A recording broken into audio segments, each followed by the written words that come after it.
The broadcast is now starting. All attendees are in listen-only mode. Ladies and gentlemen, good evening. Welcome to Sporty's webinar series. My name is Eric Radtke. I'm not only serving as your facilitator this evening, but also a co-host, and on behalf of Sporty's, thank you very much for joining us. We have a brand new topic that we're tackling this evening related to the kind of age-old question in aviation, the go, no-go decision. As part of the presentation, we're going to talk about all of the many of the variables that can factor into that, and maybe some that you don't necessarily think about on a regular basis. So our goal tonight is to invoke some thought and give you some perspective and feedback, and maybe on your next flight or maybe in all your future flights, you'll have some different things to consider, and you'll be able to learn from maybe some of the mistakes that have been made ahead of you and just be better equipped and more prepared going forward. A little more about who I am. I lead the educational team at Sporty's Academy, active pilot, flight instructor, and I also serve as an editor for a flight training blog and more that we provide at studentpilotnews.com. So very happy to be here and excited again for tackling this new topic. My co-host this evening is Mr. Bret Koebbe. Likely if you've been on any of our past presentations, probably a familiar name.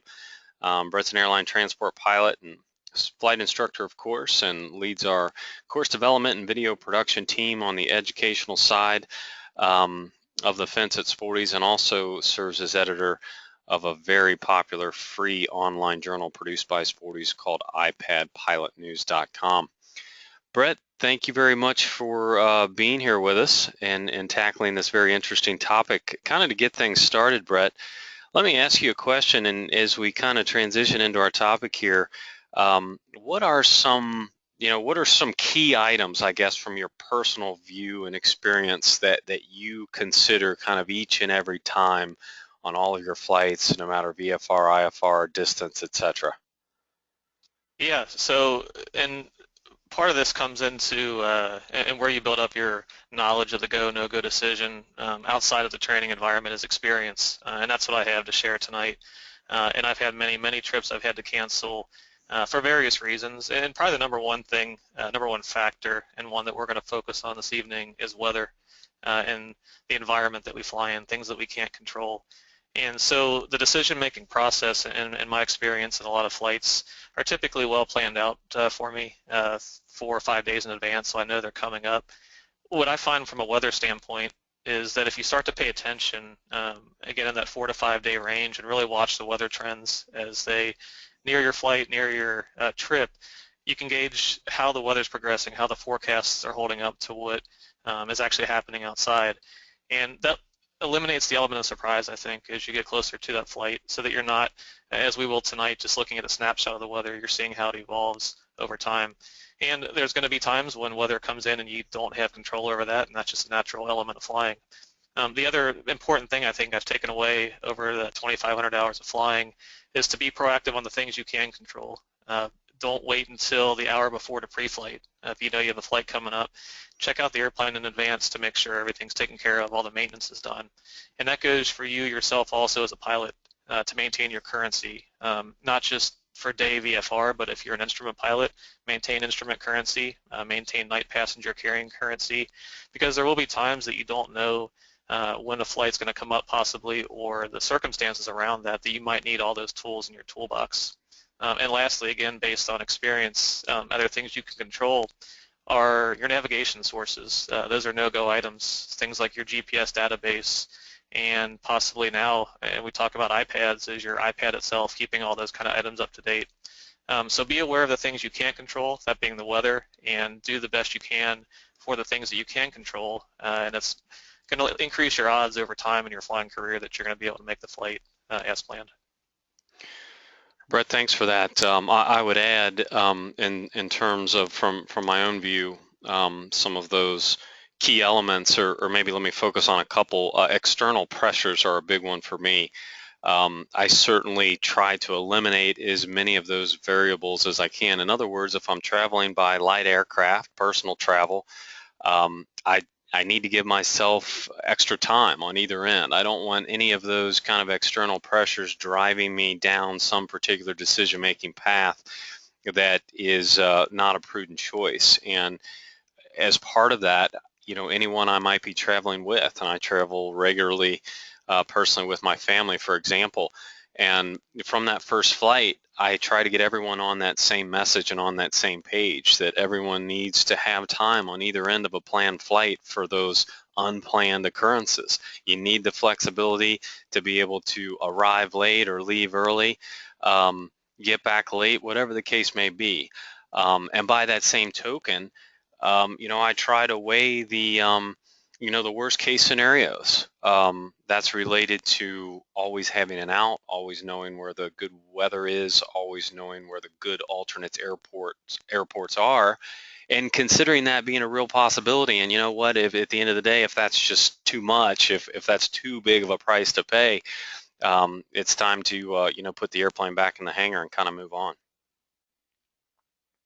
So with that, ladies and gentlemen, let me just touch on a couple of quick housekeeping items. First of all, we're recording tonight's presentation, so if you do miss a particular point or a slide or have to step away for any particular reason, know that you'll be able to come back and view the recording. That will be available at sporties.com/webinars, where all of our past presentations are posted, and you can view that as many times as you'd like.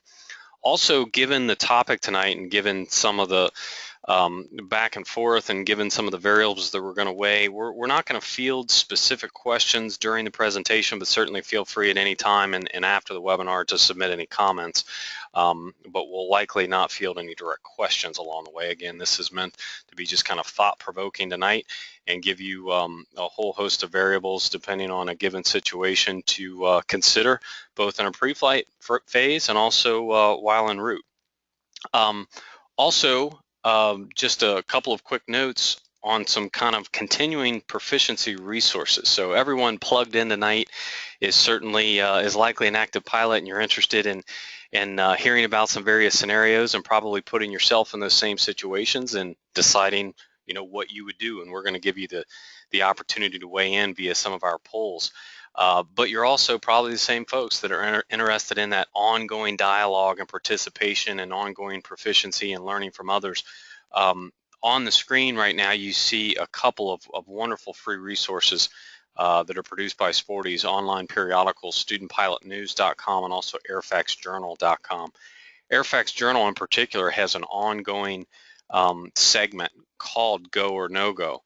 And coincidentally, all of our flights that we're going to be exploring tonight were inspired by some of those go, no-go scenarios that were presented via airfaxjournal.com. So when you have some time after the webinar this evening or this weekend, do go online, check out those resources, and you can sign up for a free newsletter at either of those websites as well.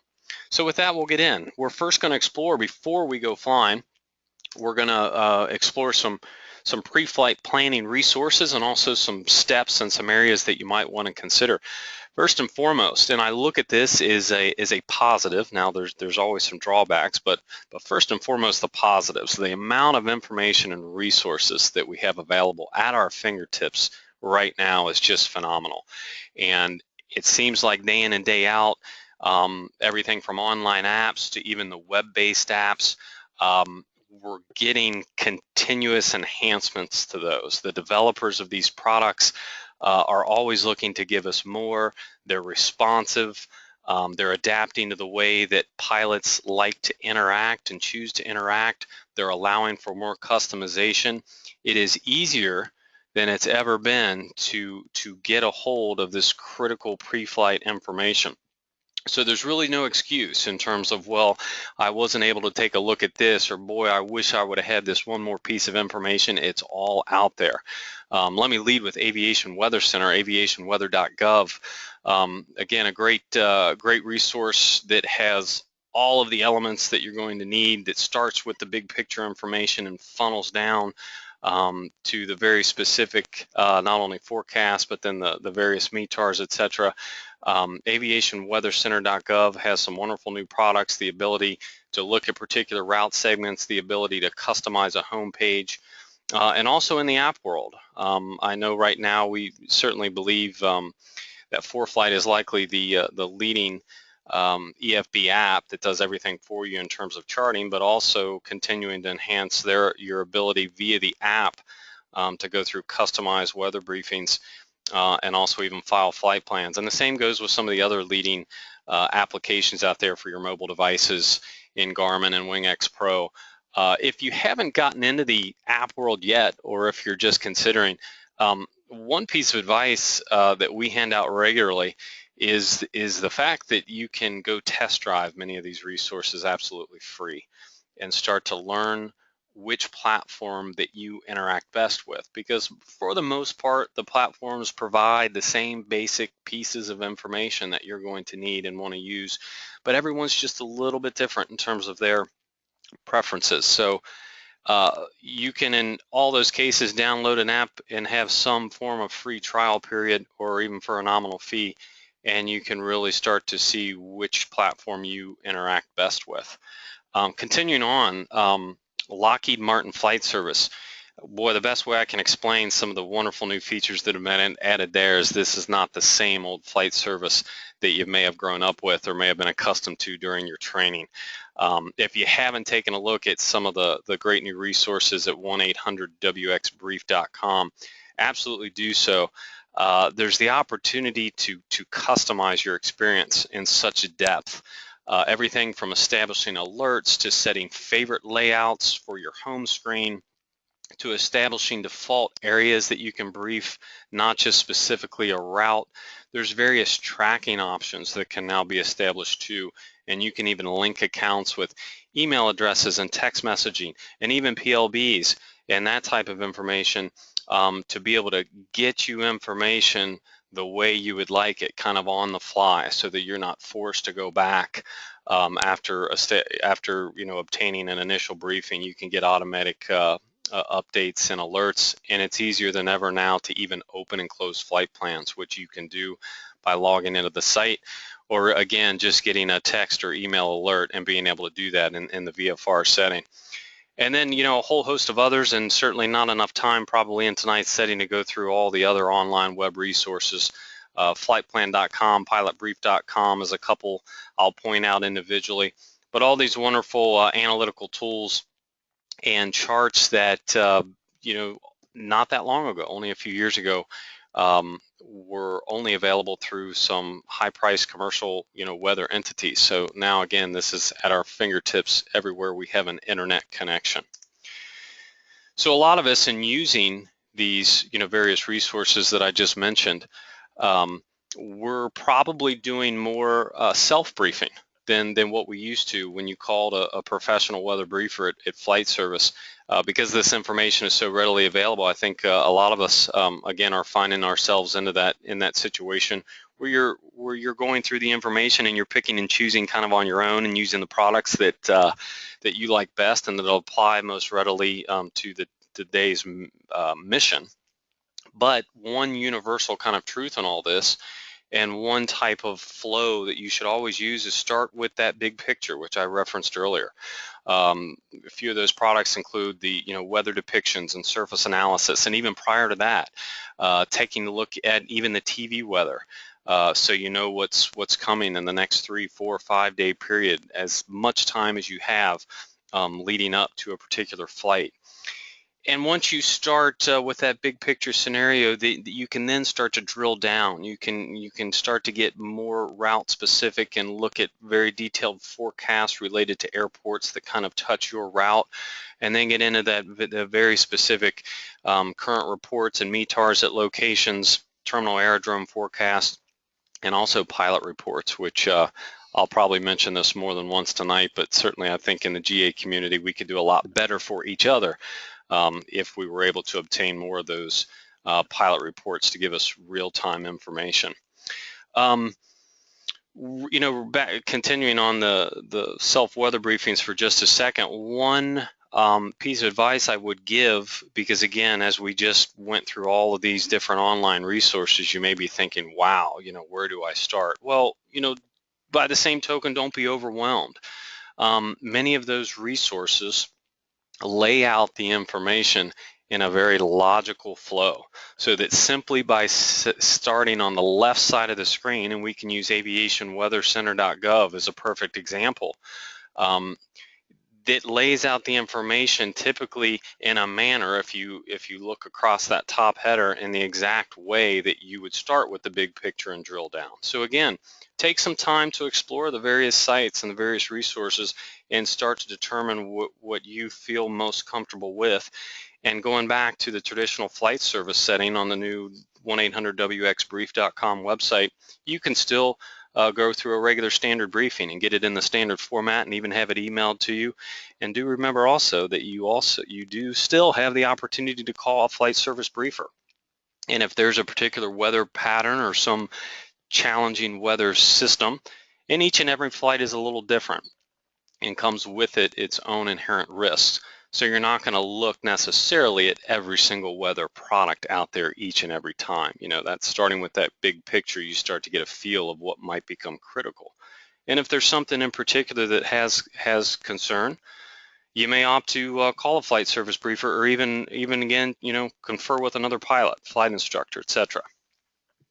In that weather briefing information, we all probably could recite FAR 91-103, which reminds us all, it's that kind of blanket regulation that says that we're required on each and every flight to become familiar with all the information relative to that flight.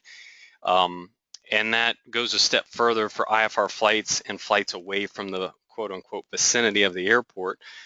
Weather information, fuel alternatives. I've always viewed this regulation as somewhat condescending to pilots, because I think so much of this is common sense, and the optimist in me is going to think that everyone on here tonight would never take off without gathering the information that was relevant for that day's information. What I want to point out in this regulation, though, and I'll do that several times throughout the presentation, is don't get wrapped up necessarily in that literal definition.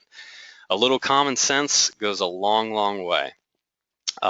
Let's dispel the myth right now. There is no official weather briefing. Nowhere in this regulation does it talk that you have to call flight service or you have to do this. It simply says you have to obtain the information.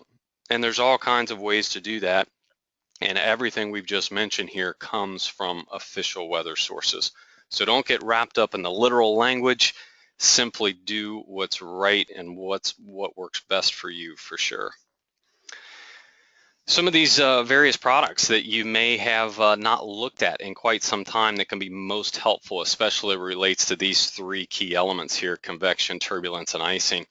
Wonderful new products in the way of forecasting convective activity, well out into the future, which, here in the Midwest where we're located certainly comes into play during the time of year that's almost upon us now, which is the springtime. The forecasting tools now that are available can look several days out in the future, and you can start getting an idea of what type of probability you're looking at on a particular route for convective activity.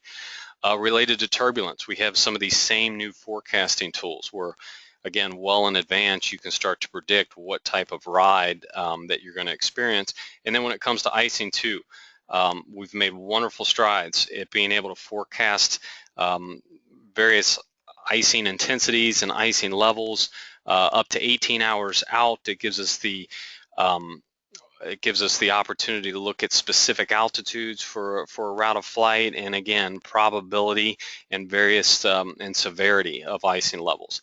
Now, kind of looking across these products, one in particular that ties all of these elements together, that is real-time information we can all use, is the pilot report element. Note that that's kind of an element of each and every one of these items. So again, that's my kind of push for all of us in GA. File a pilot report, especially when you experience any adverse weather conditions.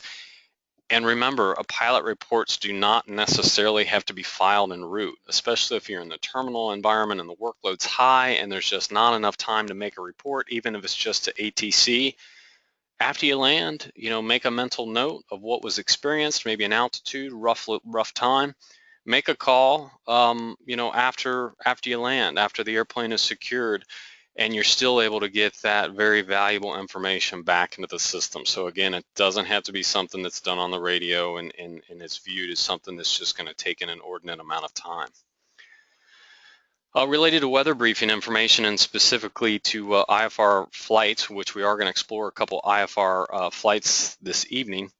But for you IFR flyers out there, you're probably accustomed to when an alternate is required, which of course is when the weather at the destination airport, if within an hour either side of your arrival time, if you're going to have weather less than 2,000 foot ceiling in 3 miles, you're required to file an alternate approach. And the alternate airport requirements do not allow you to rely solely on a GPS approach, is one other note to make at both of those locations. You have to have the ability to do some other approach at either one. A point I want to make, though, that I think is often overlooked related to alternates. So there's a requirement, the regulatory requirement for alternates, and then you have to further explore the alternate weather requirements at that airport. But then there's the item of practicality. If it actually comes down to a missed approach, or maybe a decision not even to make an approach at a particular airport if the weather's below minimums, there's not a requirement at that point, I wish to point out, for you to actually use the alternate that was filed. In other words, it's quite possible that there's a much closer airport, maybe it didn't meet the weather minima criteria established for alternate airports, but at that point in time, you have weather that's above the approach minima, and it looks like a viable option. Of course, it's certainly 100% within your purview to choose that particular airport. So again, going to an alternate, filing an alternate does not lock you into one particular choice. So certainly don't establish that tunnel vision that is your only out. All airports become potential alternate airports, and it's a dynamic environment, and you just want to keep evaluating the big picture.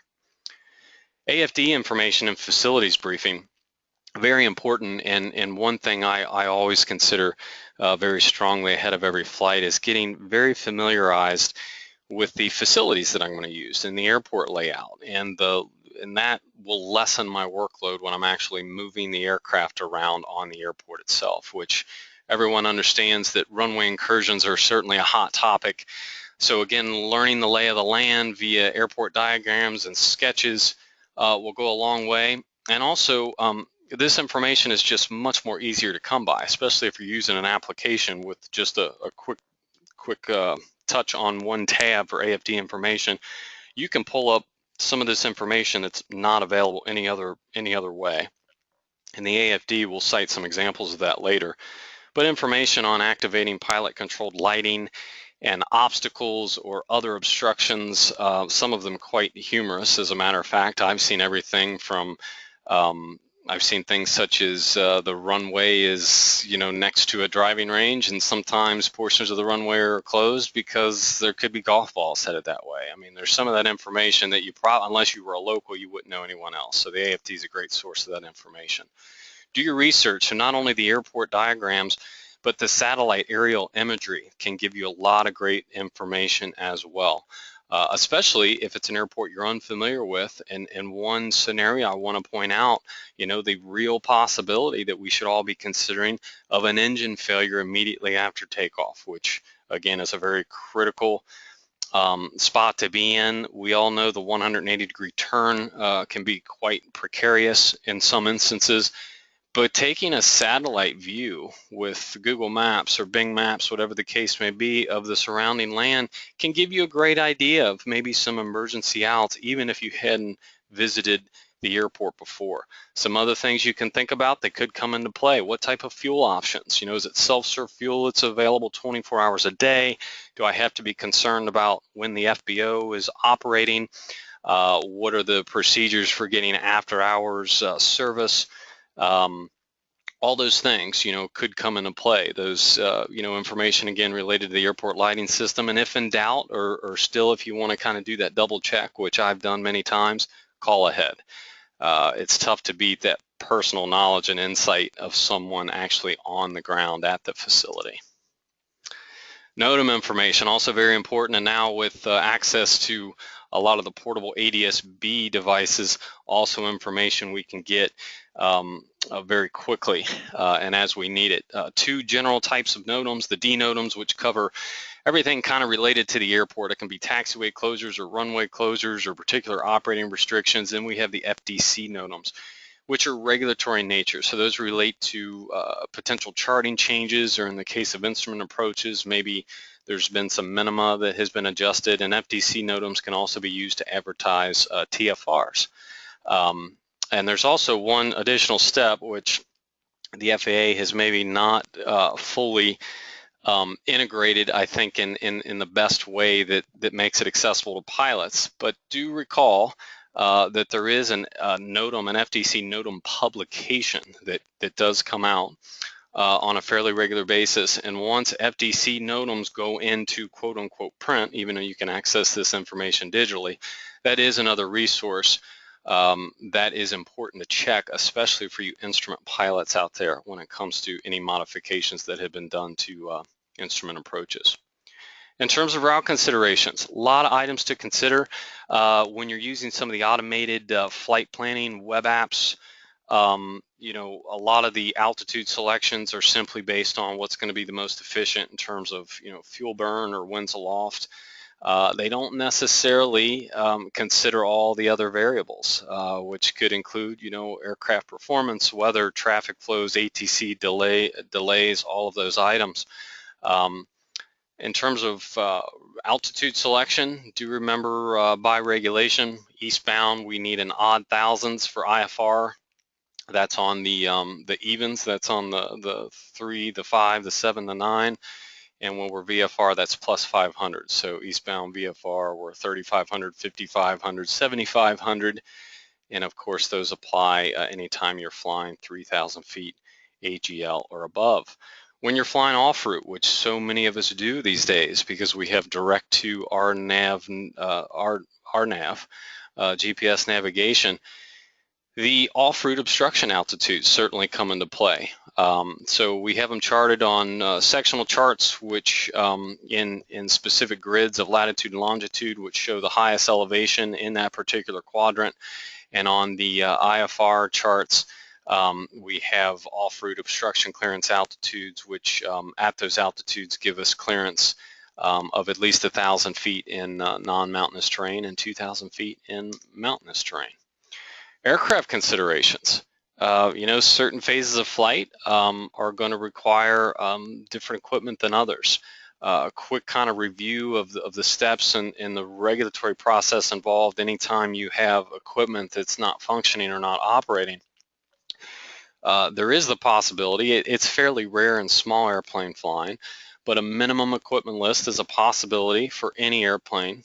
A minimum equipment list, and the name is deceiving. A minimum equipment list is essentially a list of that equipment that can be inoperative, can be not functioning, and still allow you to operate the aircraft. And sometime MEL's entry give you specific restrictions or other guidance on how to do that. We also, for anyone not operating with a minimum equipment list, which is most of us, the regulations do allow, since we're a small aircraft, allow us to fly with inoperative equipment, again, using the common sense approach, essentially. Is this particular item, whatever might be malfunction or not operating correctly, has the manufacturer required that? If the manufacturer has required that, we certainly shouldn't and can't go flying. But again, the common sense catch-all is it safe?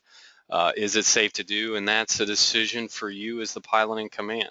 And again, the additional legal steps, if you're going to operate with any equipment and off, is to make sure that that piece of equipment is properly deactivated and placarded accordingly. Required inspections, we won't hash those out, but if you're not familiar with the airplane that you're flying, you do want to make sure that it is in an airworthy condition, which does also mean it's received all of its required inspections, including that ever so important annual that applies to everyone. Also, aircraft-related oxygen use. From a regulatory review, oxygen use is required for the pilot anytime you're operating above 12.5 if you're going to be there for 30 minutes or more. If you're going to be above 14, the crew is required to utilize the oxygen at all times, and above 15,000 for everyone. Is that the best practice? Likely not. And I'll point out that everyone really reacts a little bit differently physiologically related to their body's thirst for oxygen. But it is recommended best practice because your body demands more oxygen during night operations for oxygen to be used above 5,000 feet at night and above 10,000 feet during the day.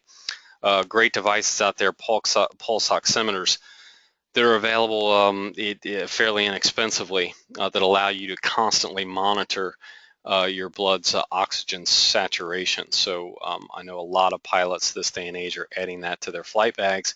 And also there's some, very easy to use portable oxygen equipment that's always a good option to have as well in the flight bag. Some physiological considerations. Number one, start with medical certificate. Do remember with medical certification, there's really only one time where you have to meet all of the medical requirements, and that's the day you go in to see your AME.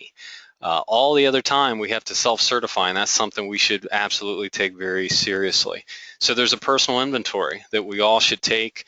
The acronym that's widely used is the I'm Safe, which includes illness, medication, stress, any alcohol use, fatigue, and nourishment. Or eating, all of which are very important. So, I bring this up so that you can start to kind of make a mental list, and I'm not saying that any one particular area would maybe ground you for a flight, but when you start to kind of add the pieces on and you start to look at the whole body of work, that should be kind of a caution flag. And again, in all of these areas, in all those areas that are mentioned, each and every one is affected a little bit differently. So there's no black and white and no, magic drawing line that, a line you can draw in the sand and say, well, if this, then that. That takes some experimentation, but the universal rule, of course, is to err on the side of caution. Also related to oxygen use, your age and your health certainly come into play there. And that also comes into play with this personal checklist here of the physiological considerations. As we age, many of these items are going to affect us much more. So keep that in mind. This has to evolve during your flying career. Pilot proficiency. We should definitely take a very common sense approach to pilot proficiency. Are you up to the challenge is the overarching question right there. Don't get bogged down in the regulations. The flight review every 2 years, the day and night landing currency every 90 days to carry a passenger, and of course the IFR, the 6 approaches within 6 months. Don't get bogged down in the regulation that leads you down this kind of box canyon approach of thinking, well, if the FAA says it's good, it's good. Not necessarily. Only you can determine that. And there's a lot of variables to this. And again, when you start factoring in multiple risk factors on a particular flight, for a day VFR flight, you might be okay from a proficiency standpoint.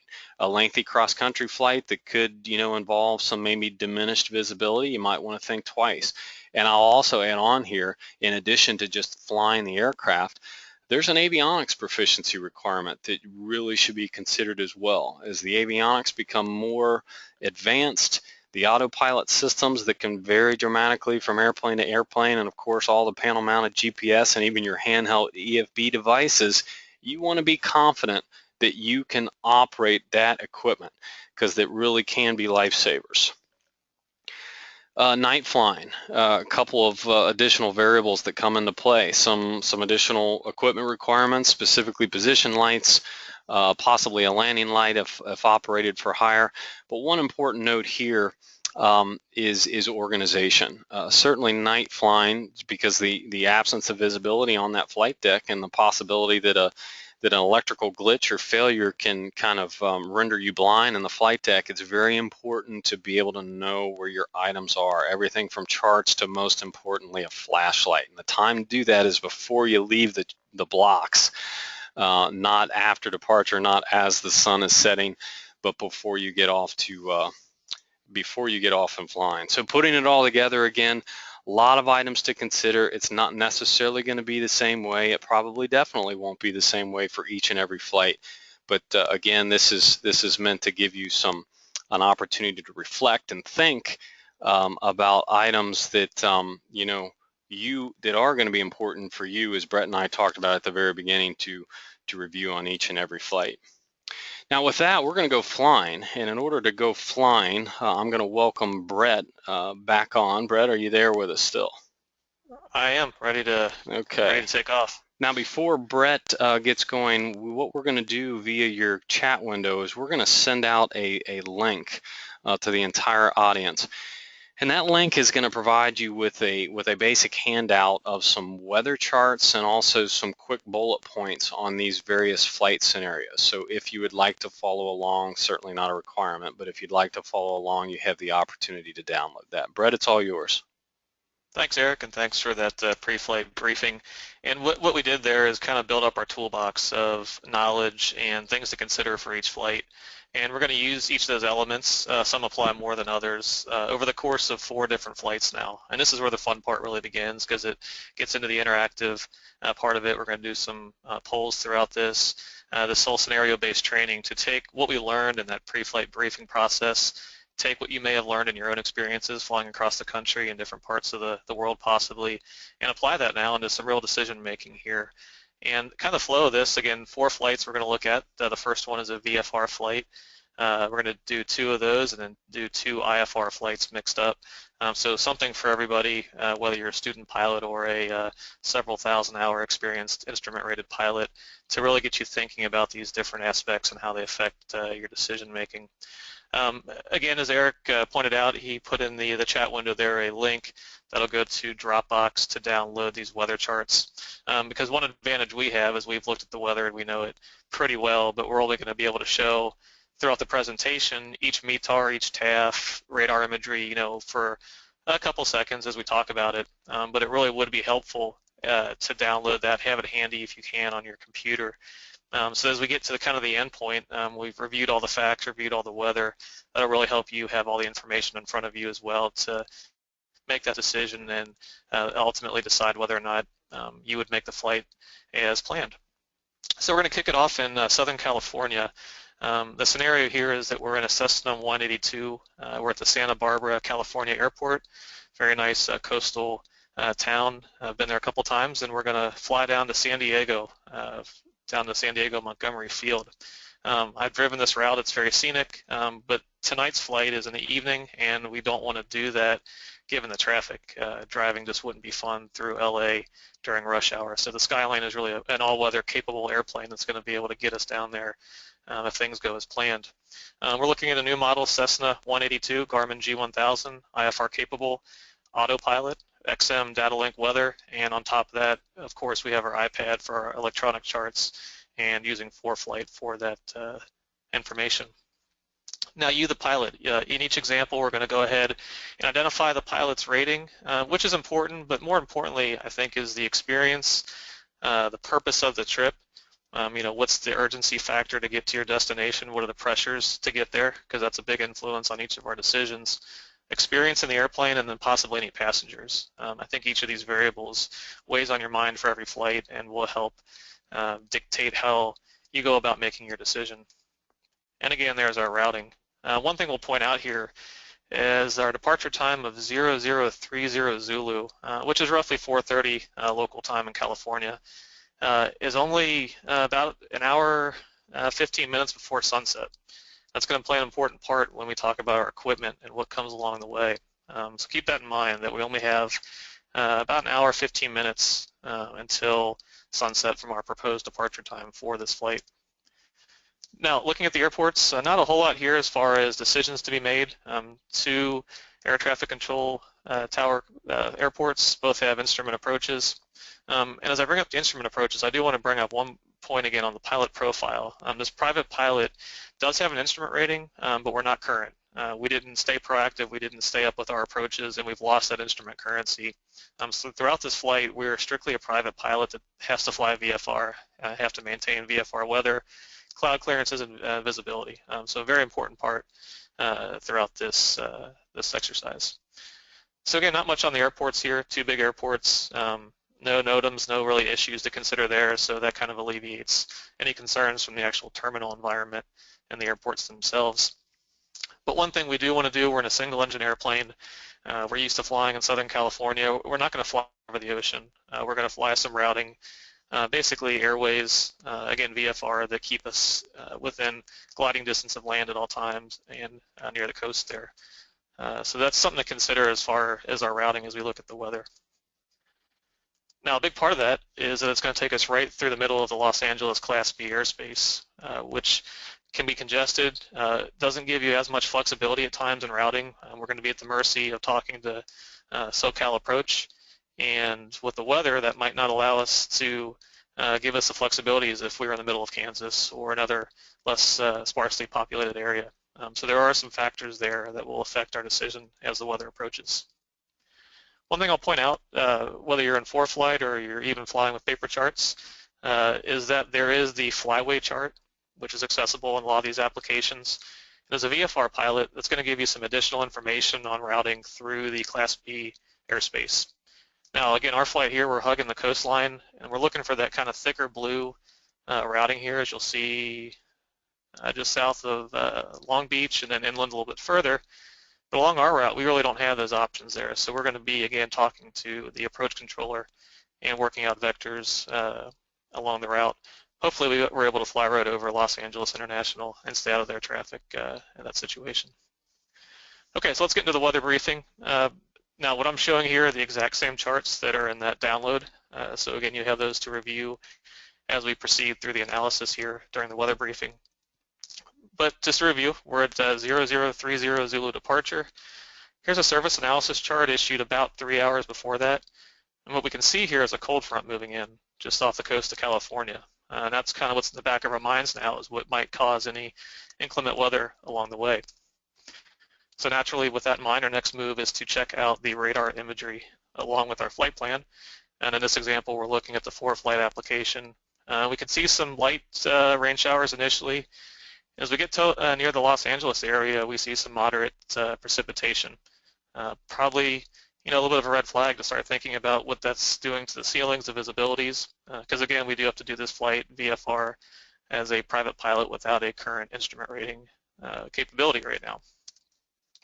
Looking at satellite imagery, again, we can see the front edge of that front there a little bit closer than the service analysis showed with the clouds cover moving in. We're also looking at pilot reports. Some of these here, icing at 21,000.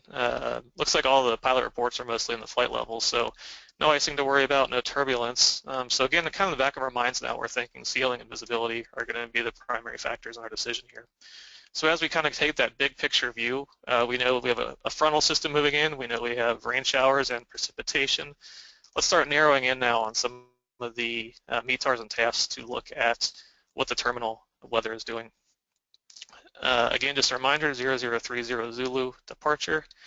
And if we look at our METAR here for Santa Barbara, this one was just released for 2353 Zulu, so pretty close to our departure time. Visibility is looking good, 10 statute miles, light rain, few clouds at 3,400, scattered at 7,000, and broken at 11,000. So still at the current reporting point, we're good for a VFR departure taking off. Now as we progress along towards Los Angeles, we can see that we have light rain and still a high overcast layer there. But one thing I'm starting to look at here is the temperature dew point spread. It's down to just a 2-degree spread there as that front moves in. And as we all know, California is notorious for marine layers and low visibility blankets moving in over the area. So it's one of our concerns as that frontal activity moves closer, is how that's going to affect the VFR weather and how quickly it might deteriorate. Looking at our arrival airport at San Diego, that METAR there, showing broken at 12,000. That one has a higher temperature dew point spread.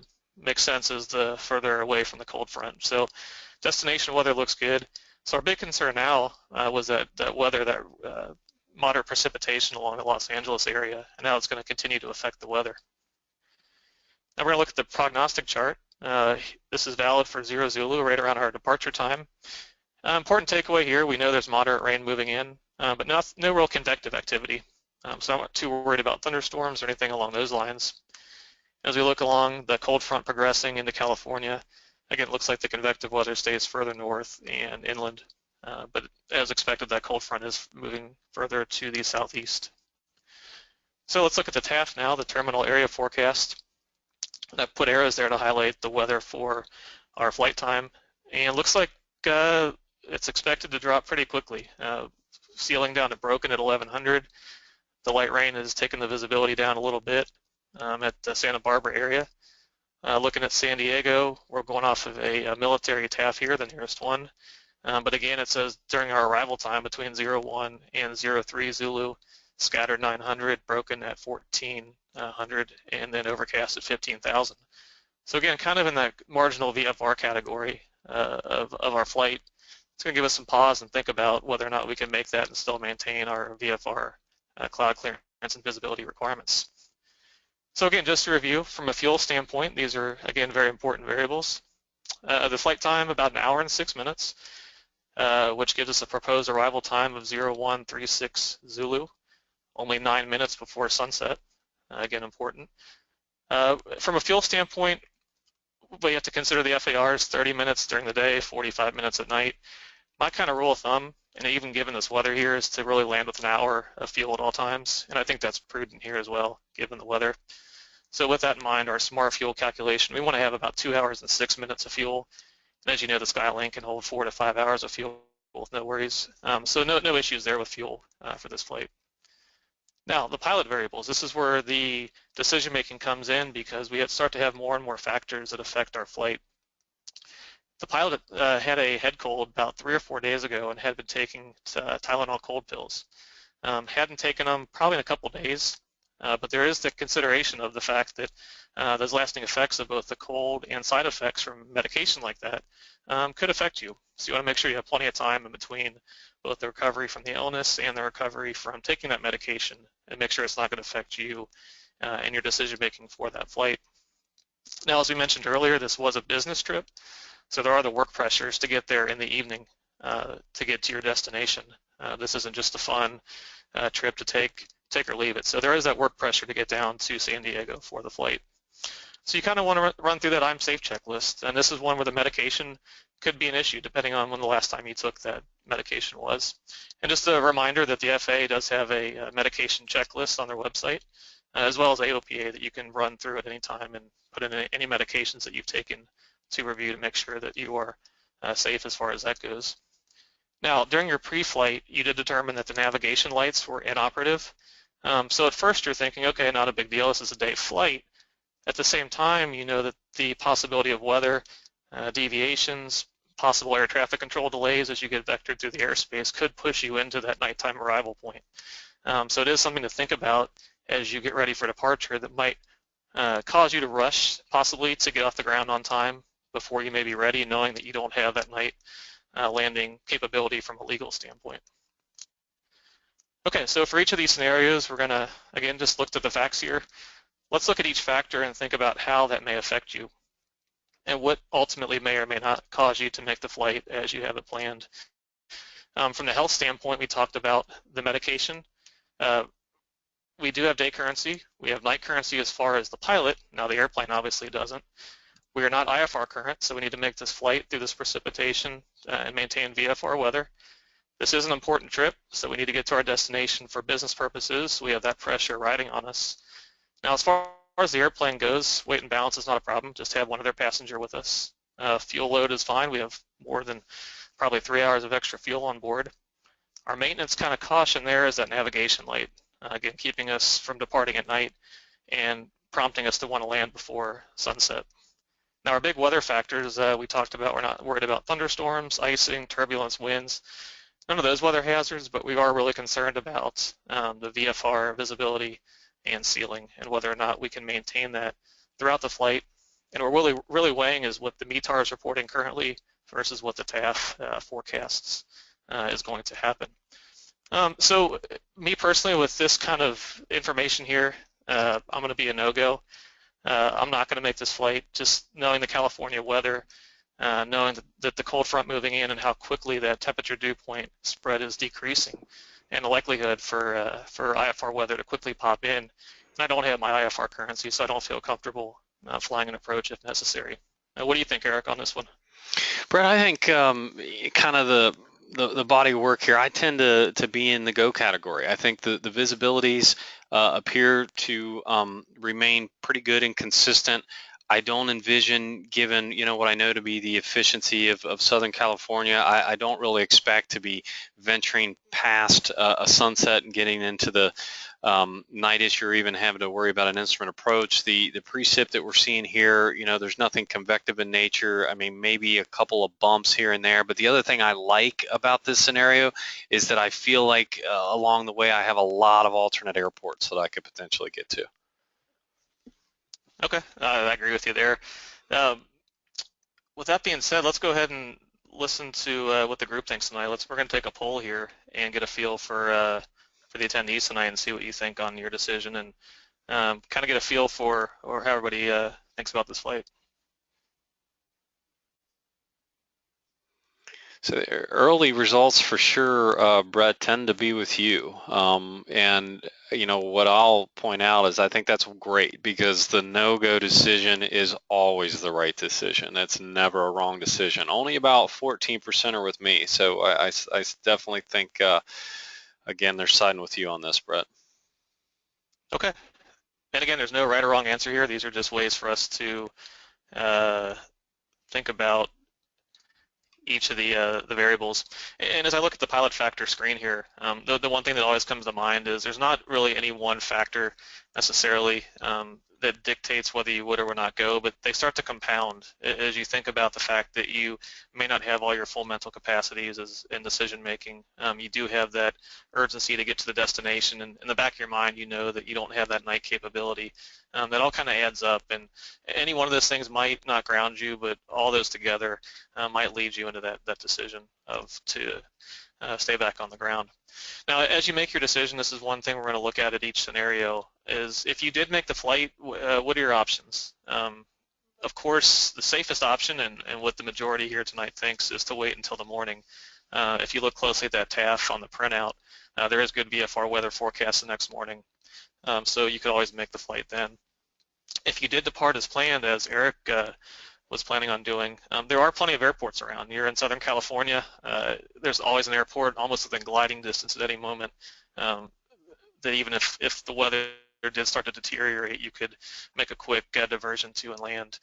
Now, you don't want to get to this point, but if you did get caught in IFR weather unexpectedly, if the visibility dropped or ceiling dropped, you are an instrument-rated pilot. So in the back of your toolbox, you still could fly an ILS approach. You have a G1000, you have an autopilot.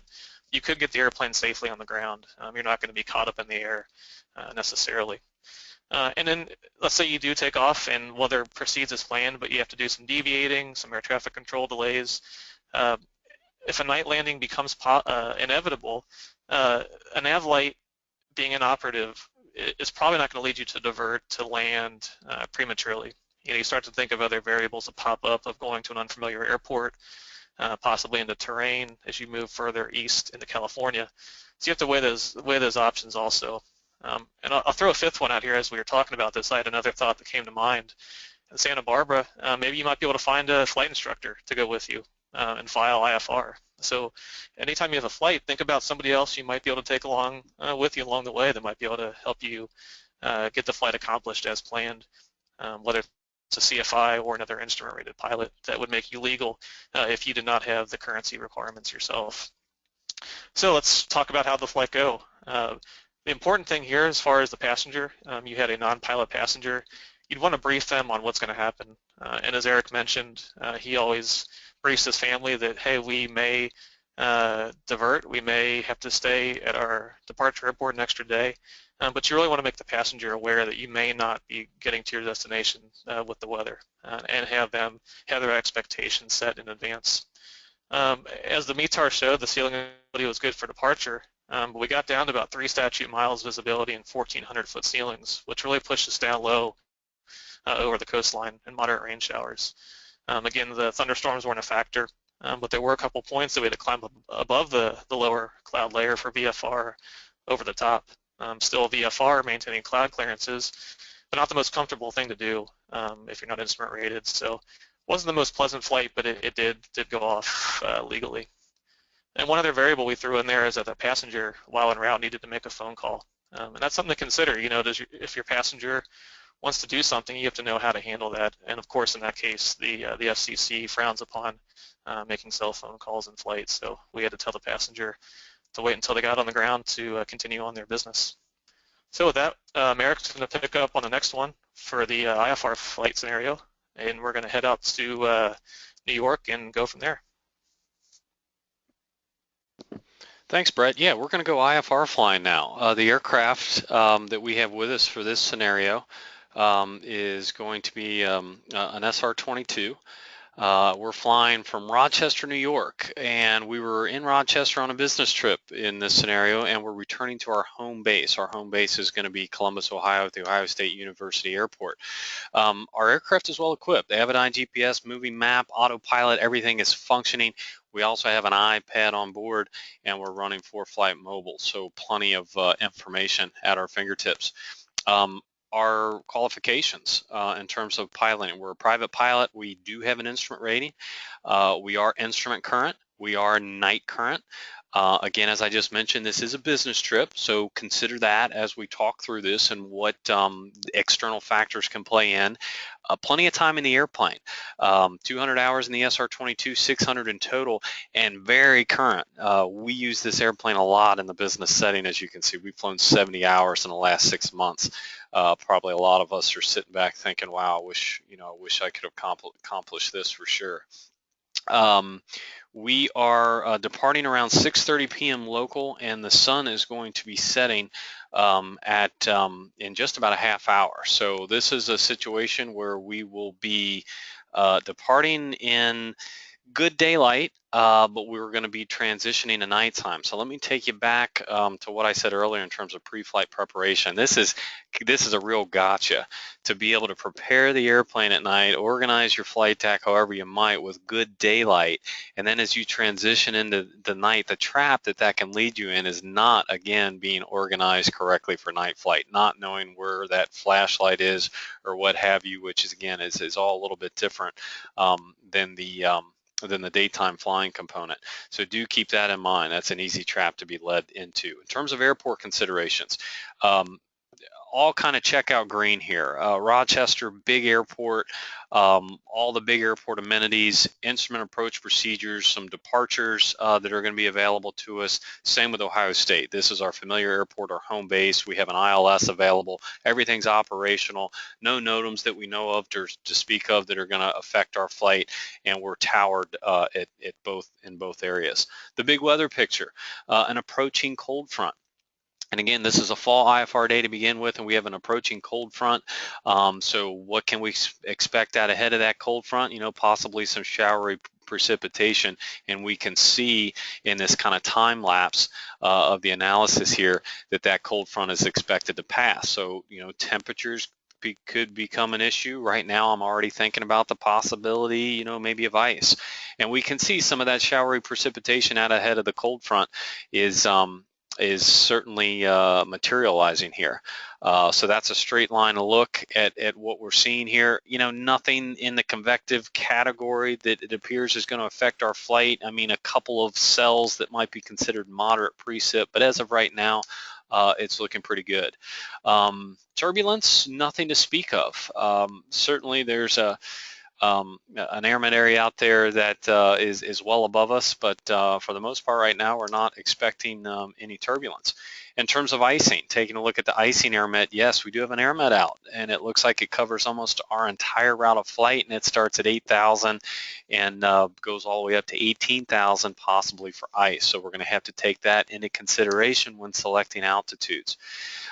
Drawing upon some of our resources from the Aviation Weather Center, taking a look at the icing probability. Now this is a broad view. This is 1,000 feet all the way up to 300. So this doesn't tell us a lot related to our altitude, but what it does tell us is that we need to drill down a little bit further into the information and get more specific to our altitudes and see what that icing risk might be. Right now, taking a look at pilot reports, nothing here altitude-wise or reporting-wise that could affect us. Now, you know, at first glance, we might look at that as, oh, wow, that means, okay, no one has experienced icing or turbulence at our altitudes of intended use, which we probably are thinking now are going to be 8,000 and below. But, you know, the gotcha here, the trap here, well, maybe there just haven't been any, maybe there hasn't been anyone flying at those altitudes, or maybe there simply hasn't been any pilot reports noted. So kind of take that with a grain of salt as of right now. We really just don't know. Taking a look at the lowest freezing level, another product that's available at the Aviation Weather Center.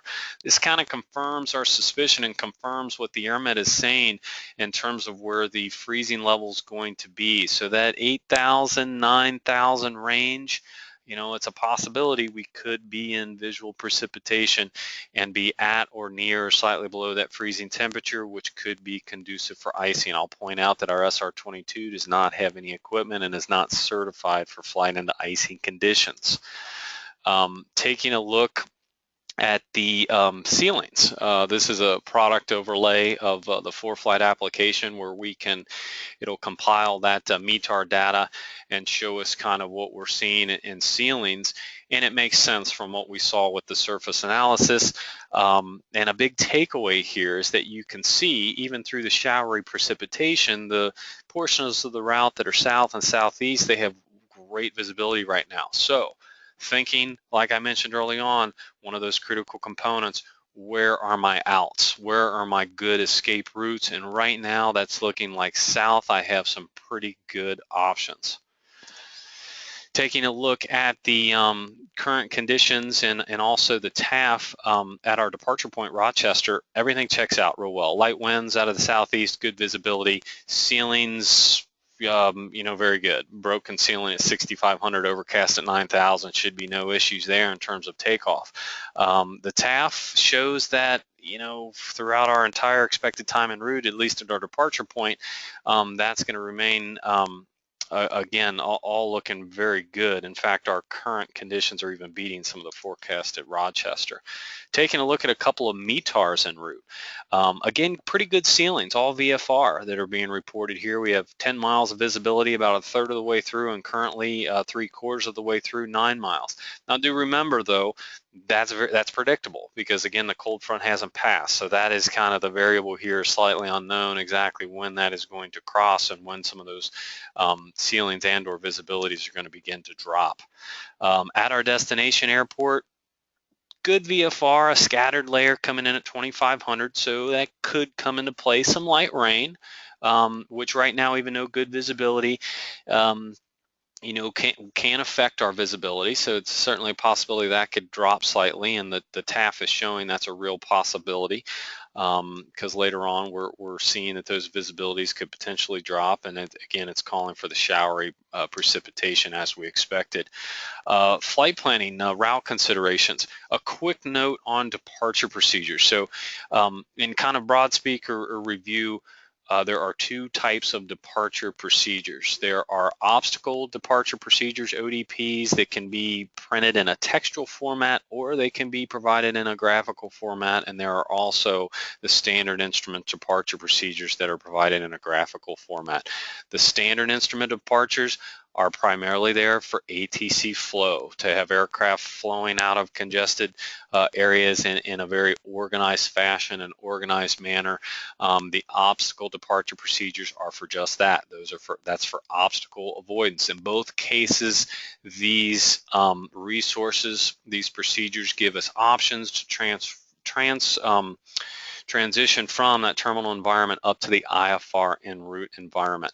The ODPs, a good rule of thumb is that if an ODP is published, it's there for a good reason and it should be followed. But there's so many variables to this because you have to think, how often do you actually take off in low IFR conditions where this might come into play? In other words, I think most often, and probably a most prudent choice, is that we're taking off with in VMC, even if we're anticipating transitioning into IFR conditions at some point, we're typically taking off in pretty good visibility.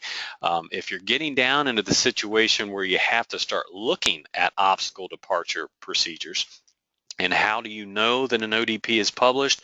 Well, taking a look at that approach chart there for Greater Rochester, in the upper left-hand corner, that little triangular, the black triangle with the T in it means that there are alternate takeoff minimums and or obstacle departure procedures published. So that should automatically take us in to that supplement, or that section in the TPP publication, I should say, to check on what is being affected. Now, related to takeoff minimums, very briefly. Takeoff minimums, technically speaking, for Part 91 operations, they really don't apply. There's no such thing. But is it a good rule of thumb? The answer is yes, absolutely. It's a good rule of thumb to establish, again, let's invoke the common sense rule here, some minimum personal criteria for takeoff. 1 mile, 2 mile, 3 miles. I would really hesitate to be taking off on visibility less than a mile. And keep in mind, if you're even considering taking off into lower IFR conditions, play the what if game for a second. What if I have a loss of engine power on takeoff? What if I have electrical smoke or some form of fire? The what ifs, those critical situations mean you want, and it's even required in the air carrier world, a takeoff alternate, some airport you can get to quickly after takeoff in a dire emergency. All good rules and policies and procedures that we can apply to our personal flying. So consider that your next IFR takeoff, where can you get to immediately in the event of an emergency? In terms of route selection, airspace along this route, nothing to speak of. We're going to be operating we're going to come close to some of the congested Cleveland Class B, but we're certainly not going to hit it, and nothing really to speak of along the way. We're going to have some radar coverage out of Rochester, and then possibly be on with an air route traffic control center. So everything looks good there. Flying in the Midwest, we know that terrain shouldn't be a big issue.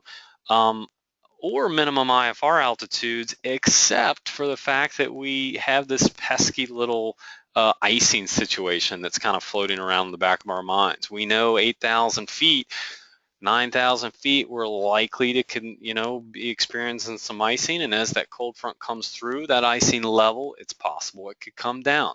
So some of our minimum IFR altitudes could certainly come into play. Some additional factors to consider, we already talked about transitioning to night, because some of those colder temperatures are approaching. Survivability, I think, is one item I'd personally consider. Along that route of flight, in a worst case scenario, if you were have to make an off airport landing, are you going to be in areas where you can quickly get help? I mean, now certainly this isn't the Northwest or the Central Plains where you could go miles and miles and miles, but you'd be surprised at how much available lands in vast areas really do not have any help, people, cell phone coverage, all those things. So that starts to come into play, and you're by yourself and it's at night, so that's an additional factor there. Also, radar coverage issues, and I know this from experience, but if we're talking about getting down to minimum IFR altitudes and you're out in areas that are controlled by center facilities, it is not uncommon in this part of the country here, 6,000 down to 5,000, get into 4,000, you can have gaps in radar coverage. Hard to believe, but yes, that definitely happens. So in terms of operating IFR, what's that mean? Well, that means that your points, your flight plan route, all of a sudden those become mandatory reporting points if you're not in the radar environment. So, when was the last time that you made a position report or thought about it? Something to think about there. Along this route of flight, we know we have some MEAs if we're flying airways, down to 3,000 feet MSL, which do ensure us obstacle clearance. We're going to be RNAV navigation, so we're not really concerned about VOR reception, although the MEA ensures it. We're going to be concerned for a portion of our route with the off-route obstruction obstacle clearance altitudes, which again do provide us with 1,000 feet of obstacle clearance in non-mountainous terrain and 2,000 feet in mountainous terrain. So 3,500 is that lowest off-route obstruction altitude, but being in an appropriate IFR altitude, that means kind of 4,000 feet would be our minimum there. And then finally, I also want to point out probably one you haven't considered or looked at in quite some time on the IFR and route charts, the possibility of using a minimum obstruction clearance altitude, or a MOCA, which goes as low as 2,100 feet on some of our airways that are nearby our route.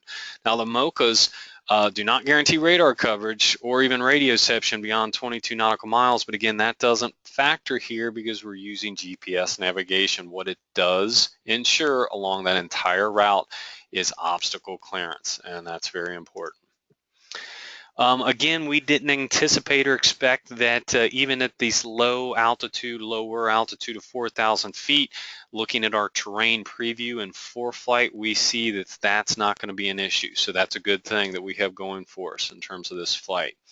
Fuel planning, IFR night flight, I'm already thinking plenty of fuel. Again, it's hardly ever a scenario when you can have too much fuel. Is an alternate required? Because the fuel requirements technically for IFR flight are enough fuel to go to your intended destination and then to your alternate, plus 45 minutes fuel reserve. In this case, because we have ceilings greater than 2,000 and visibility is greater than 3, we're not required to have the alternate at this point. So for fuel planning, proposed departure 2330Z, roughly 2 hours en route. Proposed arrival again after sunset. Now, related to the after sunset, we didn't mention it, but night currency. We did say this pilot had night currency, but is night currency even required with just the pilot on board? The answer is no. The night currency requirements related to carrying passengers. Does that mean it's safe or it's right or it's prudent? And the answer is no, it doesn't mean that. So again, a personal minimums would make you think, yes, I want to be night current, and indeed this pilot is night current and very current in the airplane, if you remember. So smart fuel in this case, kind of using the thinking that Bret mentioned before, 2 hours en route plus an hour and 15-minute fuel reserve seems very wise to me, and that leaves us with 3 hours and 15 minutes of fuel, which we have. Some additional pilot considerations. This pilot, again, remember, was on a business trip to Rochester, was up early in the morning for meetings and had a long day of meetings. And this is, a business owner with a lot of stake, with a lot on his mind, critical business decisions that are being discussed, and of course, busy schedule like pretty much all of us have this day and age, more commitments the very next morning. So how might that affect your decision? That's a little bit different for each and every person, but that's just some additional external factor that we should be weighing here. So again, a lot on this person's mind, some icing variables at play here, maybe some fatigue setting in, which could be affecting, wise decisions. Just more to consider. We want to consider the whole body of evidence here when making that final no-go decision. So again, just as a review, health fatigue, we're kind of in the caution range there because we were up early, it's been a long day. Currency, we're set. We're IFR current, night and day current. Trip urgency, there's some urge and desire to get home. It's already been a long day. We have more commitments the next morning, and we're goal-oriented, we're success-driven. Those are common traits of all pilots. Airplane factors, we're good. No maintenance issues to speak of. Fuel, we have plenty. Weight and balance, single pilot, we know we're not outside the bounds in the SR-22. In terms of weather, right now pretty good in terms of visibility, destination weather, thunderstorms, turbulence, nothing to speak of yet, although it's something we'll keep an eye on. Icing, yes, absolutely. If we know that there's definitely ice somewhere, it's just a matter of where that it might be. And remember, icing is notoriously unpredictable in terms of its severity in pockets. It can be very isolated, and just within a few miles difference, you can have wide disparity and discrepancies of icing severity. So given all these factors, and I'm going to welcome Bret back on for just a second, I think at this point, I'm in the no-go category, and I'm in the no-go categories because I take very seriously, again, these external pressures. And I think when you factor the up early in the morning and a long day of meetings and your mind filled with a lot of other things other than the trip at hand, and you being the only person in the airplane with this strong desire to get back, factored with the icing variable, I think that drives me to want to put that airplane back in the hangar. Brett, what do you think? Yeah, I've got to disagree with you, but this just shows how two pilots can look at it completely differently. When I get in the airplane after a busy day at work, it's my therapy. I forget everything previously and get up in the air. It allows me to focus strictly on flying the airplane and the task at hand. And looking at the freezing level and the icing forecast, and knowing that I can get down to 4,000 feet safely, that gives me a lot of reassurance. The radar coverage could be an issue, but as you'll notice, the clouds really start to lower as we get closer to that cold front, really towards the Cleveland area. And looking at the chart more closely, we're going to be within Cleveland approach pretty quickly, then followed up by Akron approach. So for that second half of the flight, I'm not too worried being out of radar contact down at 4,000 if necessary. Again, staying below the cloud layer and maybe in the bases there, but forecast temperatures around the 8 to 9 degree point. Combined with the fact that I am a single pilot, and that's one of my preferences. I don't have the pressure of passengers to get to the destination. I know that I have options to the south, again, in non-mountainous areas in eastern Ohio to divert if necessary. So for me, given my thinking capacity and how I view each flight, I think I'm gonna go on this one. Okay, let's see what the audience thinks. We're going to launch another poll, and it's a simple go or no go. What do you think based on that body of evidence there? So far, it looks like I'm going to start developing a complex here, Brett. The audience is siding with you once again. So we have close to 60% in the go category, but it's a lot more tight, than that last one. So we have 41% in the no-go category that kind of agree with me. And you know what? There is never, as I said before, the no-go is never wrong. So what are my options here? Yes, I could absolutely wait until the morning. The cold front will have passed. I will likely have gorgeous visibility, day VFR. Could be a little bumpy with that cold front passage, but again, great visibility. I could still leave early the next morning, get a good night's sleep and be there. I could depart as planned, be prepared to, explore some of the 6,000, 8,000 foot altitudes, come back down to 4,000 as needed. And I do have that escape route, which does definitely help down to the east and southeast. And yeah, again, as I just mentioned, so that's our escape route if we start to get any of that ice or anything becomes convective there. So, just playing the what if game. So we, if we did take off out of Rochester headed for Columbus, some moderate turbulence, we could kind of play into that scenario. What if we were to get into some moderate turbulence? Now, some moderate turbulence should be manageable. I mean, by definition, when you get into the severe turbulence, that's when essentially the aircraft becomes uncontrollable. But some of our options in that case, again, might be to try a different altitude. Of course, any unforecast weather such as that should also be reported to air traffic control, and they also might even have some options or some better ride reports to assist you in that. If we were to get into some of that ice, if we were to hit an unexpected pocket of light ice, or if the freezing level was down a little bit, a point I want to impress upon everyone, icing is something that you have to react to, and you have to react quickly. It's not necessarily an emergency immediately, but icing can become an emergency very quickly if not dealt with.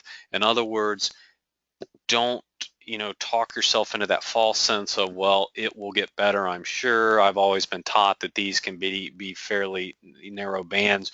Do something is the point I want to make. Change altitudes, change directions, 180-degree turn down to the south, or routing down to the south where we should have warmer temperatures and better visibility. Do something there. The other variables that I'll throw out, we talked about, and I set you up for the fact that you could lose radar contact. So radar contact lost means, maybe it's a little disconcerting the first time you hear it, but really the only thing it means is that you may be asked or requested to make those position reports as they become necessary. But the gaps in radar coverage, they're certainly not going to last. We're going to be on with Cleveland TRACON facility at some point, so likely it wouldn't be all that much. Another variable that could possibly happen and is very realistic, especially for a night flight, loss of communication scenario. The controllers, especially on these night shifts, and are typically working a lot of frequencies, low-level frequencies. It's very easy from a controller's perspective to kind of lose track of maybe what frequency, since they're monitoring so many, someone might be on. It could be a matter of simply forgetting a particular handoff, or again, not switching and transmission sites, whatever the case may be. So in a loss of comm scenario, you want to be able to search through a lot of our panel mounted avionics these days, give us the options to find frequencies that are nearby. But again, that's something you want to be proactive about. If you have a concern about communications, be checking in, be looking for the next frequency, take that active step. 121.5, the universal emergency frequency, which all of the air carriers are still required and do monitor. It's real possible that you could get some assistance there. If you were looking for a frequency, you could radio and just ask for some type of relay. So that's definitely an option there as well. And another point I want to make related to ICE: don't hesitate to use your emergency authority. If you're not getting the response that you need to react to whatever it is you're experiencing, do not hesitate. Do not think that declaring an emergency is somehow you've somehow broken some form of regulation. It's the necessary and prudent step to get the right level of attention and assistance if it calls for it. And again, icing is never a good thing, even for aircraft that are equipped with it. I know we're running a little long. A lot of you I see are staying with us, so we're going to keep pressing on and maybe pick up the pace just a little bit. But we're going to talk about a VFR flight now to New England, and where we're going to start is going to be the Burke Lakefront Airport in Cleveland, Ohio, and we're headed to Claremont, New Hampshire on a family trip, on a family vacation in our Bonanza A36. So you can ignore the airport IDs in this particular slide. I apologize for that, but we're going BKL to CNH is where we're going, and this is a GPS equipped Bonanza 836 with an autopilot. We also have the ADS-BN weather, which is a big bonus there. And in this part of the country, we should have widespread ADS-BN coverage, so that's a great thing. This is going to be all at night, as you can see. This is a 9 p.m. local departure, and this is after having spent a day in the office. We're going to get an early jump start on family vacation, so we're going to do a 9 p.m. local departure. And it's about 2.5 hours en route over to Claremont, New Hampshire. And we're a private pilot, no instrument rating. We are night current, which we are required to be night current because we are carrying passengers. Good amount of time in the Bonanza, the 836. Our airports. Familiar airports. Our home base is Cleveland. We're headed on vacation again. Long runway, instrument approaches, both tower controlled airports. We've been in a Claremont Municipal before, but it's not a regular destination. It does have a non-precision instrument approach. It is non-towered, and we do have 3,100 feet, which should be no issues for the Bonanza 836. Reviewing the AFD for the destination, great example here. The AFD in this particular case has a lot of interesting information in it that you probably wouldn't find anywhere else. Downdraft, expect a downdraft to runway 29. Note that a rotating beacon is difficult to see. I certainly appreciate notes like that because I tend to think we could probably use a lot more notes like that because a lot of those rotating beacons can get lost and are difficult to see from specific directions. And we have information on activating the runway lighting system, which of course we're going to need. We do have a NOTAM that comes into play for Burke Lakefront, and that is 6 right and 24 left is closed, which is the smaller runway, and then 24 right is reduced to 2,500 feet. So does this affect us? Well, the Bonanza 836, probably not, but with 3 passengers on board and probably a load of bags, it might have you at least checking in the pilot information manual to see exactly what those numbers look like. And you may even consider some form of short field technique. with reduced runway available down to that level. The route selection. This is, I'll mention survivability. So some colder weather, so we want to think across that area. In the event of an off airport, I have my family with me, potentially kids. Do we all have the right gear, at least to be able to survive a night in the outdoors? So cold weather gear is something to be taken very seriously. And again, that routing, making sure we're over areas that they're inhabited and places we could get help if absolutely need be. Our weather departure, it looks okay. Certainly some precip. The central U.S. here dominated by low pressure that's throwing some precip up our way near our Cleveland departure point, but some high pressure towards the East Coast, which is where we're headed. So no major red flags there. Again, there's a look at kind of the current radar. Only some light precipitation at this point out to our west, approaching the Cleveland area. Nothing to be too concerned with, or nothing to create even some immediate sense of urgency to get off and going. And our destination over at Claremont right now, looking pretty good. In terms of cloud cover, again, should be getting good and should be pretty good over towards Claremont where we're headed, so that's a good thing.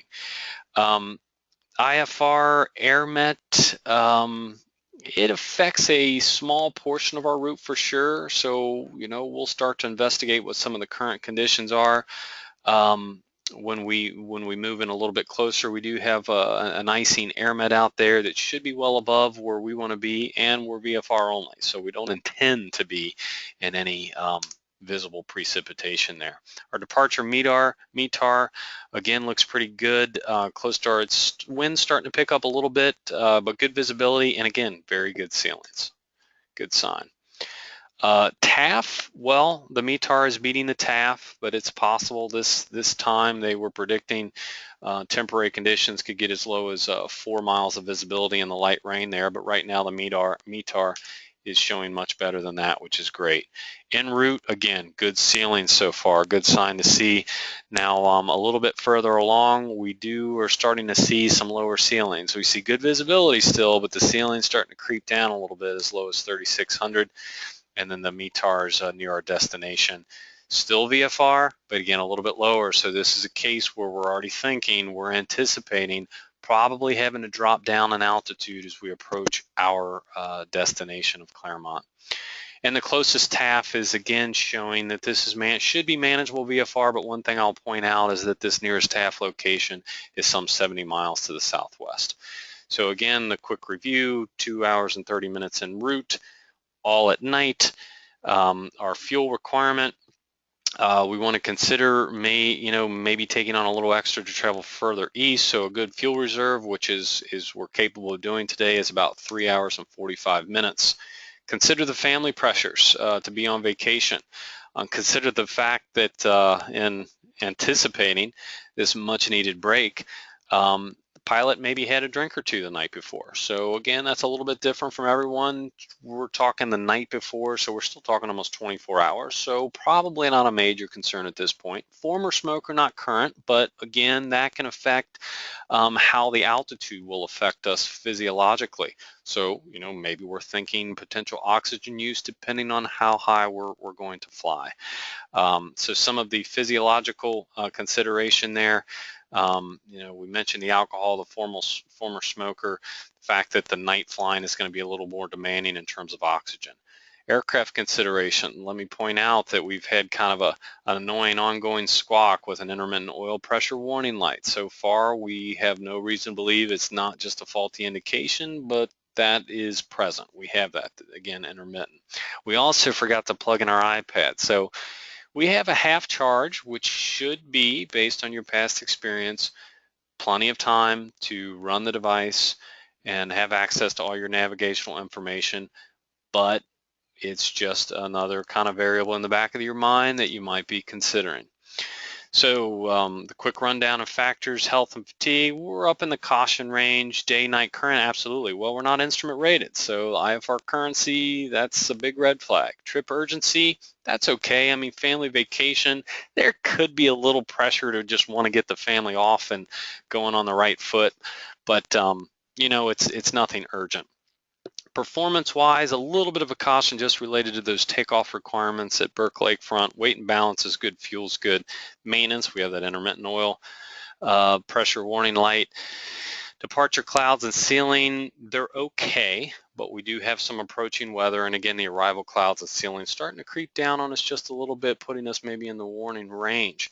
So I have to say, kind of with that body of evidence, even though I see a fair amount of yellow kind of in our decision tree right here, I have to say that I am probably a go at this point. I think I have enough of an out when I get over towards the East Coast, again down to the south and southeast, and the visibility and the METARs are showing me, and the altitudes, even at the lower altitudes, terrain shouldn't be a factor. Brett, what do you think? Yeah, this one, again, this is where the passenger situation really influences my decision. The night before, a family vacation, and knowing that the clouds are lowering, there is some terrain there near Claremont in the river valley. That makes me slightly cautious. Read in the AFD that the beacon could be blocked, so there's some foliage around the area. It could make the airport a little bit difficult to see, especially if the visibility lowers. And as far as me and my personal preference of family on board, I don't like to put them in uncomfortable situations. And flying along the way, we could have to descend down lower to deal with the weather.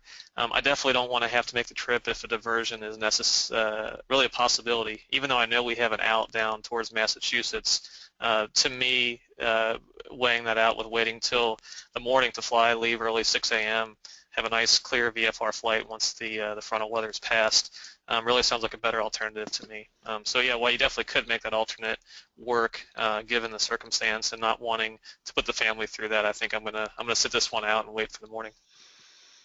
Okay, Brett, well, let's see what the audience thinks. Certainly on this one, and I don't. Again, I'm to the point. The no-go is never the wrong decision. We have the overwhelming majority, about 85% that are choosing no-go. So I think that's great. And again, that's a little bit different for each and every person in some of these variables. So that's where the audience is at, and I hope it helps to kind of hear some of the back and forth and hear some of the considerations. Brett, well, I'm going to turn things back over to you, and we're going to do one more trip. And we're going to be flying IFR and be dealing with some thunderstorms, and I'm going to let Brett lead that discussion.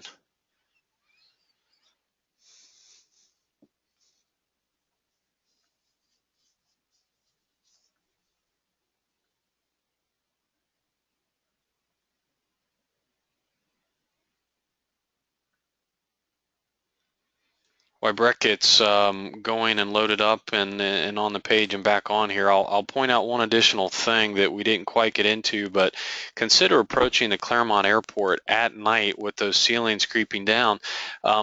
And in that area of the country, the possibility of experiencing some featureless terrain. It's very important, especially at night, unfamiliar territory, that you use all of your available information. That could be the terrain awareness if you're utilizing one of the applications, and it also means making use of those visual approach slope indicators at the airport of intended use to make sure you're staying on a proper glide path. Brett, are you with us? I am. Yeah, that's a good point, and it all depends on your awareness of if you've been to the airport before too. I think if that's a regular vacation spot, you know the familiar terrain. If it's your first time there, that's definitely going to be a big influence on it. So our final flight this evening, and thanks again for everyone sticking around. We're going to head down to the south, fly from Louisiana to Texas. We're moving up to a Piper Aztec this time around, twin engine, as truck as it's known, all-weather airplane, can handle a lot of weight, and really bulletproof design, built back in the 50s and 60s. This aircraft has dual WAAS GPS, great navigation, autopilot, and again, we're looking at an iPad. And we have ADS-B weather, and that's going to be a critical factor here in this flight, as you'll see, as the weather decision-making en route will really play a big role in our decision and what we feel comfortable with once we take off, looking at the weather and how it develops. Our pilot is a commercial pilot, instrument rated and current, also night current for passenger carrying. This is a business trip. The pilot has 3,000 hours in the Aztec, so very comfortable in the airplane, knows the capabilities very well. Interesting thing on this one, we're bringing along a CFI this time along in the right seat as a co-pilot responsibility. The CFI needs to build multi-engine time, and you as the pilot always look for an additional hand. Two-person crew in most cases is more useful than a single person, especially when we deal with weather and the flight we're looking at up ahead. Flight time, about 2.5 hours. We're going to depart at 3:50 local at 20:50 Zulu. This will be a day flight, so we're not too worried about night flying in this circumstance. Not too much to consider at each airport. Long runways, instrument approach, both are control towered airports. As we do our route planning, we are in the middle of the Texas, Louisiana area. A lot of military activity in that area, a lot of military bases and pilot training throughout that. And because of that, there are some military operation areas along our route, MOAs, right at the altitudes we'll be flying at. We're in a non-pressurized Aztec, and so we're in the 8,000 to 12,000 foot range. And that will take us through several MOAs. Now, from a flight planning standpoint, obviously it's easy to route around that. But where my concern comes in, dealing with a flight like this in the summer in convective weather, is that we could get boxed in and limited with our routing decisions and what air traffic control can allow us. We're not in the middle of a big open field. There's more constraints than just the weather that we have to work through. So we do want to research that flight route and don't always think just because you're IFR that you're going to plow through any airspace and ATC will accommodate. When there are those military areas like that or restricted areas, you have to be ready to avoid those as well, whether you want to or not. So looking at our flight, again, going from western Louisiana up to Amarillo, Texas, right along that warm front there. We see that low pressure and the counterclockwise flow driving some warm air from Mexico and Texas up to the plains. And so starting to think about what are the associated weather factors with the warm front and how that might affect us. And looking closely at the radar picture, we see exactly what it is. It's driving a large area of convective weather that's moving towards our flight path. See a lot of lightning activity there. Tops down in the lower section, down up to about 35,000 feet. So one thing you'll notice, though, just north of our route, there is some gap there. Tops in those thunderstorm or heavy rain showers in the 23,000 foot range. But it's not a solid line. There are some holes there, some things that, some room to possibly get through that weather. Again, this is an instrument flight, so we would be able to fly through any clouds. Obviously, you want to avoid any kind of thunderstorm activity along the way. These aren't active charts from the actual flight planning process, but again, I want to bring them out as awareness. On the left is our convective forecast planning. This is issued every 2 hours throughout the day and in 2 hour intervals. That's a great product as you wake up in the morning and go through your planning. You can see how the thunderstorm activity is expected to develop. So keep that in mind as you go through your flight planning. And then, of course, the familiar convective outlook chart there on the right. Looking at the infrared satellite imagery, we see those cold cloud tops there, and we see the activity building. There's really dark, intense colors there on both the infrared and on the right side, the visible moisture. And satellite imagery shows, again, the intensity of those thunderstorms building to the south of our route. Looking at the prog charts, we see that warm front and the low pressure continues to move towards the northeast. And then in the 24-hour prog chart, that low pressure and warm front are gone altogether, leaving just some areas of precipitation there. So we do in the back of our minds know that if we were to wait, we do have improving weather in the hours ahead and possibly the next morning, more likely. From a convective SIGMET standpoint, that's always a big red flag. We see a convective SIGMET right along our route, tops to 40,000 feet. Really no surprise there after looking at the radar imagery and seeing the tops and the lightning. Icing, not too big of a factor. It's some warmer months. We see the air met for icing goes down to 11 to 12,000 feet, so not too concerned with that. And from a turbulence standpoint, interesting enough, all the turbulence is up in the flight levels, provided you stay out of any of that convective weather. So hopefully a smooth ride, provided we find some routing through that weather. Pilot reports don't tell a whole lot, but that's a good thing. Probably in this case, we're midday in Texas, a busy airspace area. No really low altitude PIREPs for either icing or turbulence. Looking at the METAR, again, this is an IFR flight, so if we have some marginal VFR weather, good visibility at both points, broken layer at 2,300 at the departure point, destination broken at 1,300. Again, both these airports have ILSs, and we are very proficient in IFR flying. So from that standpoint, we're not too concerned about the actual terminal weather. Really, at this stage, we're looking at the radar imagery and how that thunderstorm activity will affect our routing.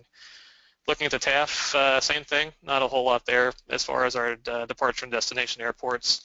Possibly some light rain. Fairly high ceilings in terms of the IFR world, 2,000-foot ceilings. Down at Amarillo, looks like even there, might get down to overcast at 800, but that should, in theory, clear out by the time we land. Back up to about overcast at 1,500, so well above ILS minimums. Now, pilot variable, in this situation, as opposed to the previous 3 flights, we've got a well-rested pilot, no external distractions. So we have all our mental capacities, great decision-making.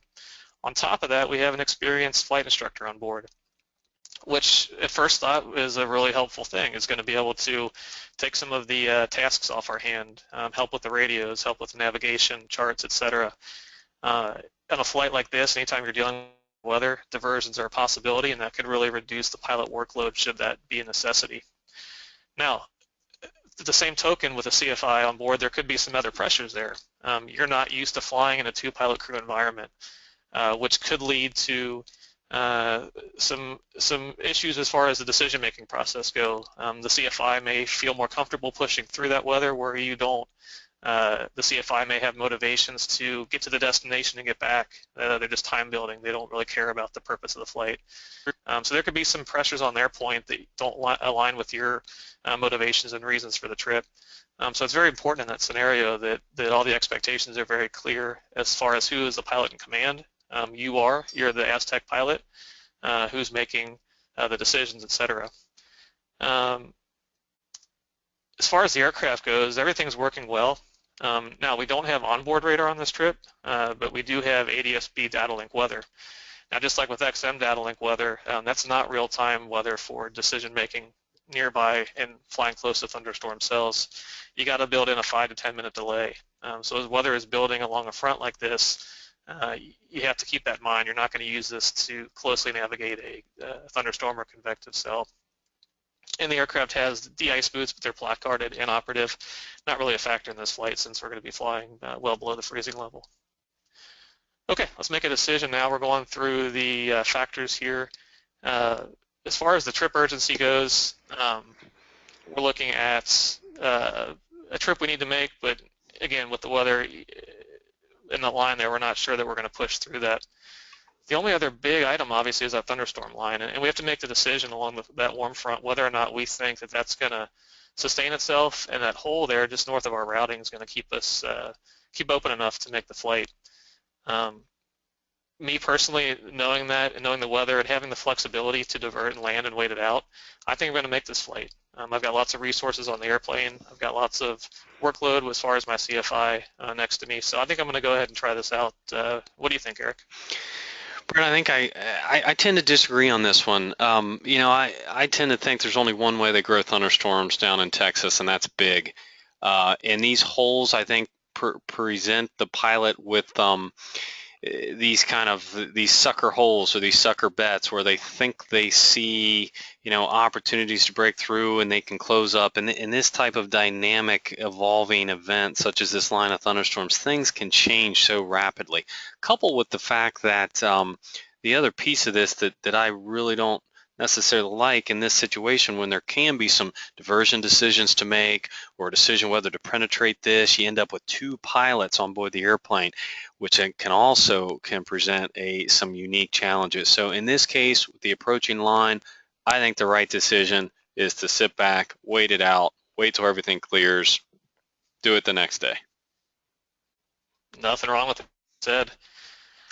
All right, I think with that, we're going to wrap it up. Eric, do you have any closing remarks for the group? Well, let's see what the audience thinks one more time. Give them one more opportunity to weigh in here. All right. Okay, and it looks like most of the audience agrees with me on this one. It's a no-go for about 80% of us. So again, that's always the right decision, the no-go.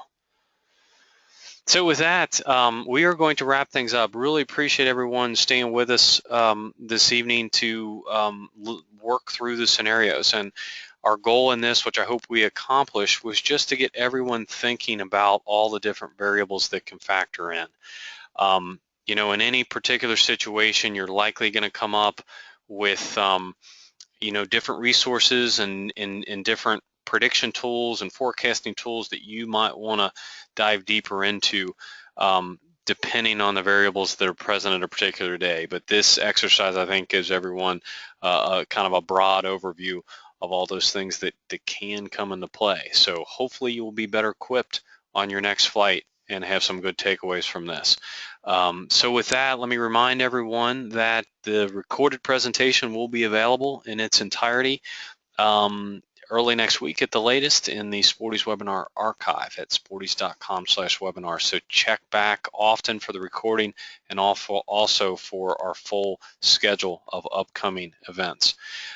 With that, for Bret Koebbe, thanks for being here with us, Bret, and for the entire Sporty's Pilot Shop team, again, I'm Eric Radtke, and certainly appreciate you being here with us and hope to see you back real soon.